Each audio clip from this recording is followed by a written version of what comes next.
The stunning cliffs of Guernsey's south coast have become a battleground for mountain bikers and conservationists. But who should have the final say on access? In a recent development, mountain bikers have been dealt a blow as the Environment and Infrastructure Committee, ENI, has decided against extending the trial period for nighttime biking on the cliff paths. This decision has left the Guernsey Mountain Biking Association, GMBA, disappointed and seeking alternatives.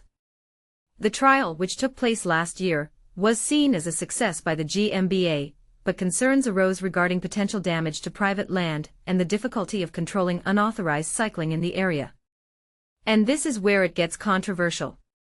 ENI President Adrian Gabriel acknowledged the challenge of distinguishing responsible GMBA members from unauthorized cyclists, stating that further trials might inadvertently lead to increased unauthorized use, posing risks to the local wildlife and flora. The GMBA, however, had proposed a modified trial for this winter, incorporating feedback from various parties. This included reduced hours, no access during the winter months, and limited access in spring. Despite this, the Environment Committee rejected the proposal, leaving the GMBA to ponder their next steps.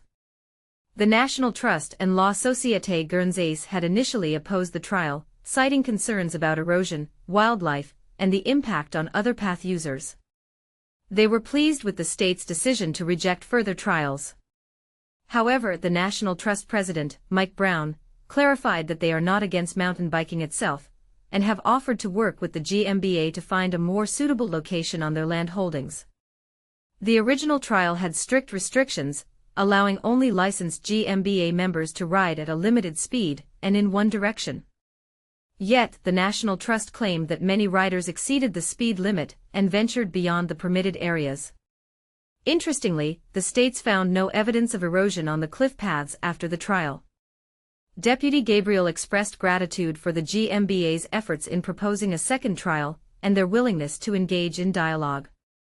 He emphasized the environmental sensitivity of the cliff paths, which are designated as a site of special significance, and encouraged ongoing discussions to find less sensitive routes. The committee aims to support sustainable access and recreation while balancing the interests of various stakeholders. What do you think?